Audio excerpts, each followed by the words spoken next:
All right, so we're back, and today we're starting on chapter 27, The Broken Robot. So if you remember, when we left off last, Roz had been swept up into a tornado, and he was getting pelted with the different other items in that tornado, and he got knocked out. So we begin. The Serifs found their robot, powered off, lying in a ditch by the road. Her leg was crumpled beneath her torso. Her right arm was twisted around a tree trunk, and her whole body was covered in new scrapes and dents. Together, the family heaved Roz into the bed of the pickup truck, where Oscar was waiting. The dog sniffed her broken body while Serifs climbed in beside him. Then Rambler turned around. The road was littered with debris from the storm, and the truck had to drive slowly. As they bounced along, Jad pressed the button on the back of Roz's head. She powered up and garbled voice automatically said, "Hello, I am Rosum, Unit 7134, but you may call me Roz." Oscar licked the poor robot's face, and Jad leaned in close. "Roz, can you hear me? Are you okay?" "Hello, Jad. I have broken limbs and minor damage to my computer brain. My systems are now repairing themselves. Please stand by." The robot's glowing eyes pulsed as her recovery program did its job, and before long, Roz sounded like her old self. "My computer brain is now fully functional." Jad wrapped his arms around the robot and sobbed. "I'm so sorry, Roz. It's my fault the tornado got you. Please don't be mad." Now, Jaya was crying too. She pulled her brother and her dog and her robot into a big hug. Mr. Serif wasn't much of a hugger, but he reached over and he laid his hand on Roz's shoulder. They stayed like that for some time, quietly holding one another. And the shock of the tornado was fresh, and it felt good to be together. "Mr. Serif, I apologize for leaving the farm without your permission," said the robot. The man smiled. "No need to apologize, Roz. I'm just glad you're alive." "How are the cows?" said Roz. "The farm is a mess, but the cows are fine," said Mr. Serif. "We'll take you to the repair shop right now, and you'll be with the herd again soon." Chapter 28, The Shop. It was a small, sleepy farm town. A few trucks glided down the streets, a few humans sat on porches, a few stores lined the main square, and Rambler parked in front of a bright white building. Then Mr. Serif left the children with Roz, and he limped inside. "Welcome to the Tech Lab shop," said a woman in a white suit. "My name's Nadine. How can I help you?" Mr. Serif was distracted by all the robots on display in the shop. They came in dazzling varieties of designs and sizes and colors. Standing still, eyes glowing, they calmly waited for someone to put them to work. When the man spotted a Rosum unit, he suddenly remembered why he was there. "I'm the owner of Hilltop Farms," he said, "and we were just hit by a tornado." "I heard the siren," said Nadine. "Is everyone okay?" "My family's okay, but I've got a Rosum unit outside who's in bad shape." The woman called over her shoulder, "Patch, bring the Rosum repair kit." A robot marched in the room carrying a large case. He looked similar to the Rosum robot, but he was shorter and wider. The word Patch was lightly etched on his torso. Mr. Serif left Nadine and Patch out to the truck, where the children were chatting with their robotic friend. Patch quickly scanned Roz's broken body and announced the cost of the repairs. The man stroked his chin, mulling over his options until the children blurted out, "Just fix her!" Mr. Serif nodded and Patch sprang into action. With smooth, precise movements, the robot gently placed Roz on the ground, and then he grasped her broken arm and her leg and twisted. There was a thwip. sound as each limb popped loose. Then he took new limbs from the case and, thwip, popped them into place. In a matter of seconds, Roz was whole and back on her feet. "Robots never cease to amaze me," said Mr. Sharif, admiring Roz's new shiny limbs. "The makers really outdid themselves with these Rozum units," said Nadine. "However, you have our most basic unit. Would you like to upgrade her software or adjust her settings or polish out these scratches?" "Will that cost extra?" Nadine smiled. "I'm afraid so." "The basic unit is fine," said Mr. Sharif, "but I need to order a work crew. Could you send one over to fix up my farm?"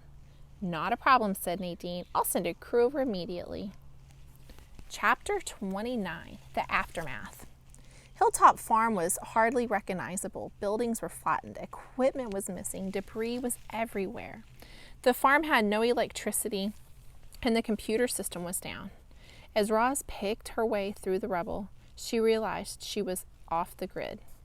It would be hours before Mr. Sharif could track her electronic signal again.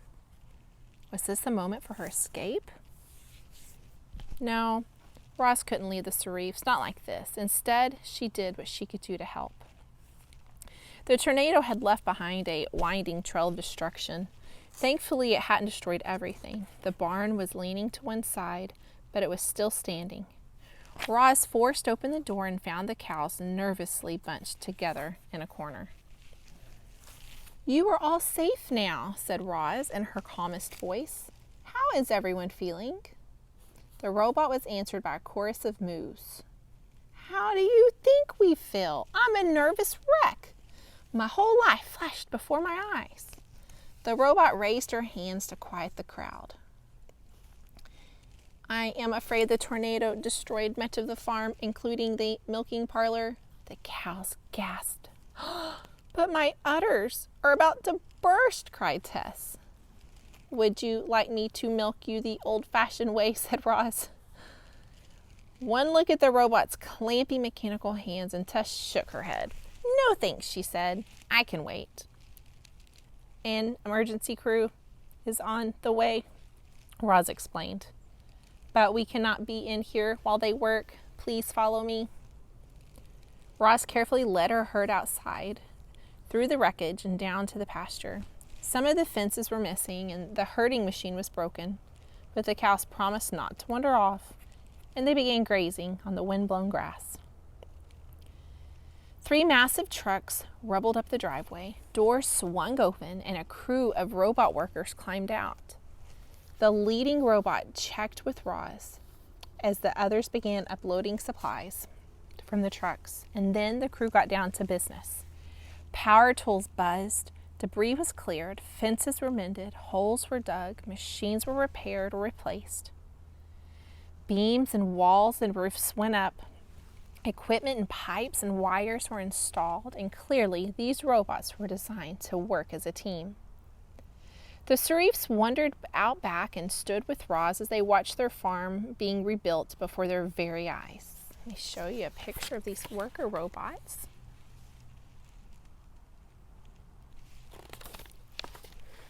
Several crew members marched over to the house, fixed a hole in the roof, and replaced the shattered windows. Finally, rubble and tools were loaded into the trucks and the robots fell in line. "Are you satisfied with our work?" said the crew leader. "I am satisfied," said Roz. At those words, the robots climbed back into their trucks and drove away. Hours after it had been devastated by a tornado, Hilltop Farm was better than ever. Chapter 30, The Gift.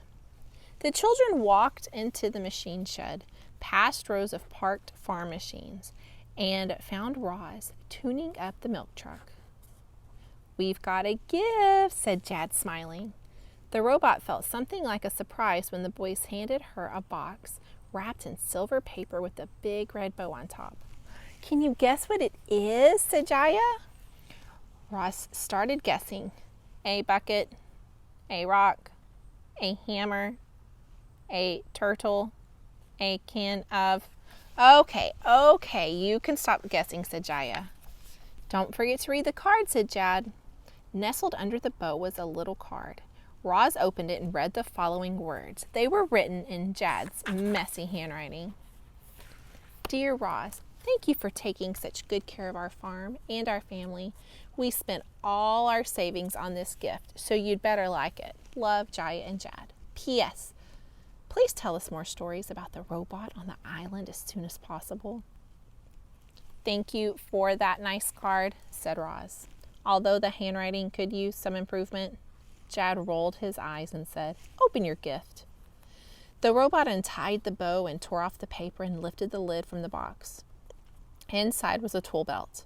It was made of dark leather and had a wide strap of different sized pockets for holding different kinds of tools.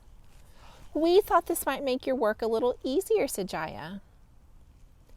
It is designed specifically for Rozum robot, said Jad, so it should fit perfect.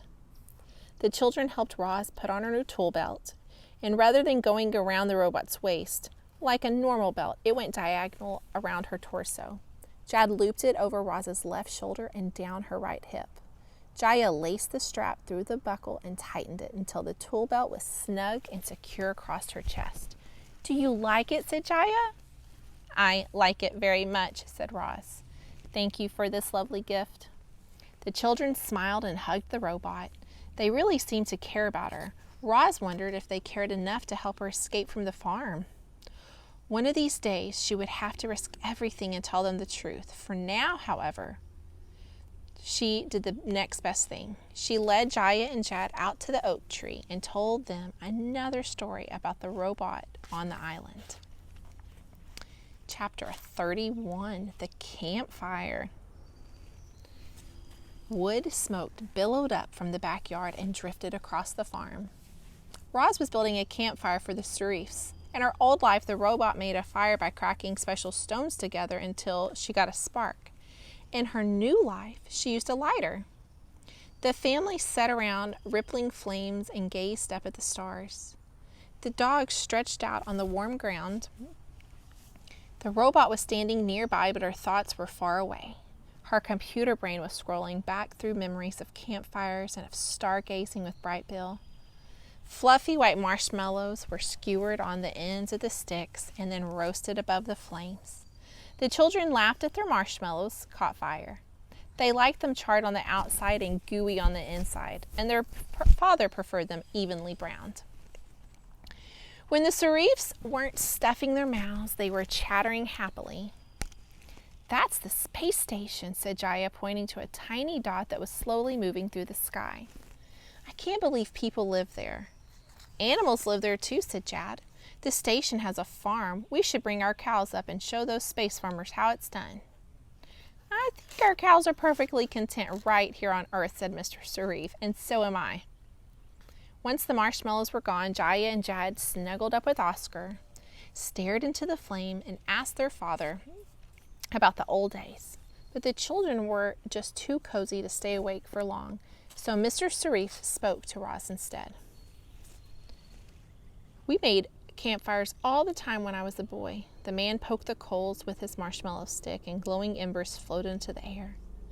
The whole family would sit around like this telling stories. We had a nice life here. But then my brother and sister moved to the city. My parents got old, and everyone expected me to take over the farm. I couldn't run this place by myself, he went on, so I hired Jamia. I did the farm work, and she managed the business. We made a good team, and then we fell in love. When Jamia was pregnant with Jad, we bought a few auto machines to help out, and then Jaya showed up, and we bought a few more. If I'd known one of those machines would be the death of her, the farmer's voice trailed off. Roz wanted to know more about Jamia and about how Mr. Sarif and about the rest of the family, but a normal robot wouldn't ask personal questions, so she kept her questions to herself and dropped another log onto the fire. And that's where we're going to stop. We're going to start at chapter 32 next time, the old barn. But first, let me show you a picture I didn't show you a while ago. I got so busy reading. Here is that cool utility belt that they bought Roz. I like how she is wearing it sideways. That fits her better than just wearing it around her belt, around her waist, huh? So, chapter 32, the old barn, next time. Bye, guys.